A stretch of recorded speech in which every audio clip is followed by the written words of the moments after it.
was the night of November 7th, 2000. Millions of Americans had just cast their votes in what would become one of the most controversial elections in U.S. history. On one side, you have Al Gore, Vice President under Bill Clinton, running on promises of environmental reform and social progress. On the other side, George W. Bush, the Texas governor, running on tax cuts and conservative values. As the votes were counted, the race was razor thin. State after state was called, and by the end of the night, it all came down to just one state, Florida. Al Gore had won more votes nationwide, about 500,000 more, but it didn't matter. The entire election hinged on Florida's 25 electoral votes. The state of Florida was so close that a recount was triggered. Then, after a month of legal battles, the Supreme Court stepped in, ruling 5-4 to stop the recount. With that, George W. Bush was declared the winner, securing 271 electoral votes, just one more than the votes needed to win. Even though Al Gore won more votes from the American people, he still lost the election. This wasn't even the first time that it has happened.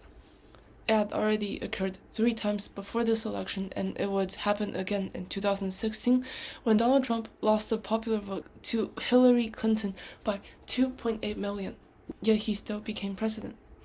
So how did this happen? To understand why this happened, we need to go way back to when the U.S. Constitution was first written in 1787.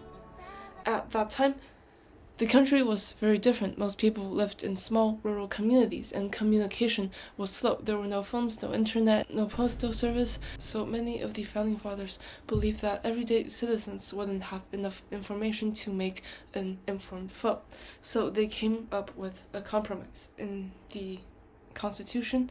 In Article 2, Section 1 of the Constitution, they established the Electoral College as a compromise between the election of the president by a vote in Congress and election by a popular vote by all these citizens.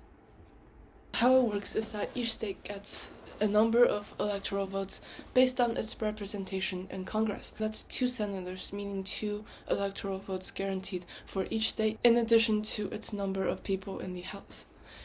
There are a total of 538 electoral votes, and a candidate needs at least 270 to win.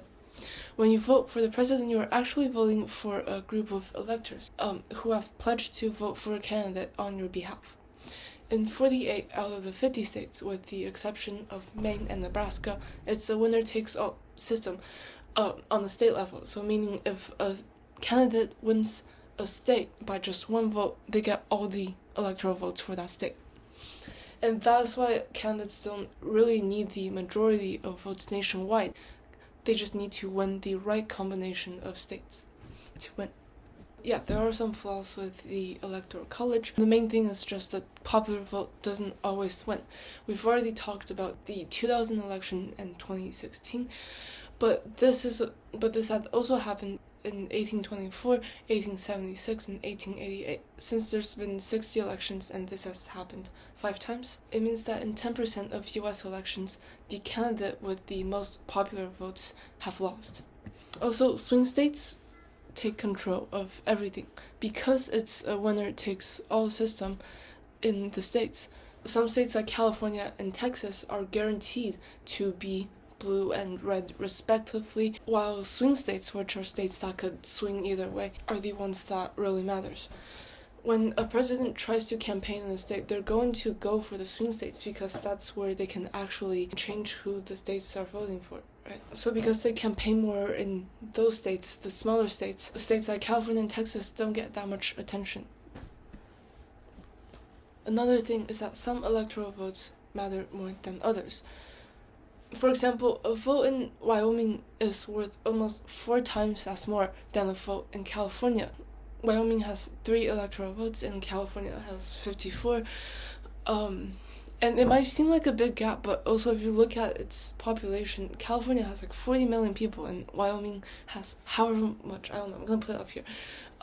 So if you do the math, 1 vote in California represents this many people, and 1 vote in Wyoming represents this many people. So it's not very evenly distributed. people have tried to fix some of the flaws of the Electoral College. The most notable thing is called the National Popular Vote Interstate Compact.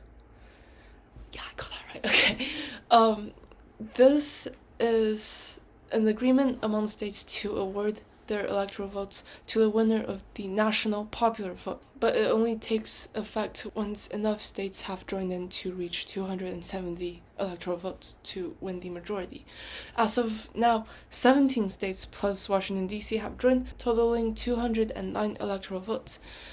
If just a few more states sign in, it could completely change the way that we elect the president without needing a constitutional amendment. So once this takes effect, let's say the national popular vote is for the Republican candidate, right? So then, despite the popular vote in each state, the state still casts their electoral votes for the president that won the national popular vote.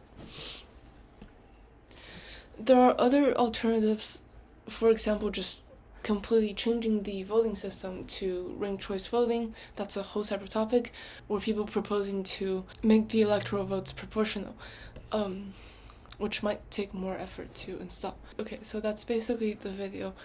I made it because it's meant more for people to be aware of the workings of the Electoral College, and I'm not trying to change your opinion on this, but I hope I can just inform even a few more people and inspire more people to be curious and involved with their government. Although there are definitely flaws with the United States, especially right now, I'm still pretty proud of this country, its government, and grateful for how proactive the people are, how people try to make change. So this is just another reminder that the US government isn't or shouldn't be a rigid, dominating force over the people. While the government governs its citizens reciprocate this power because it determines the government. Like Lincoln said in the Gettysburg Address, the government is by the people, for the people. So ask questions, participate, and spark new ideas and change as needed, because the circumstances we're in now have changed since the 1800s that America was founded in. Thank you. I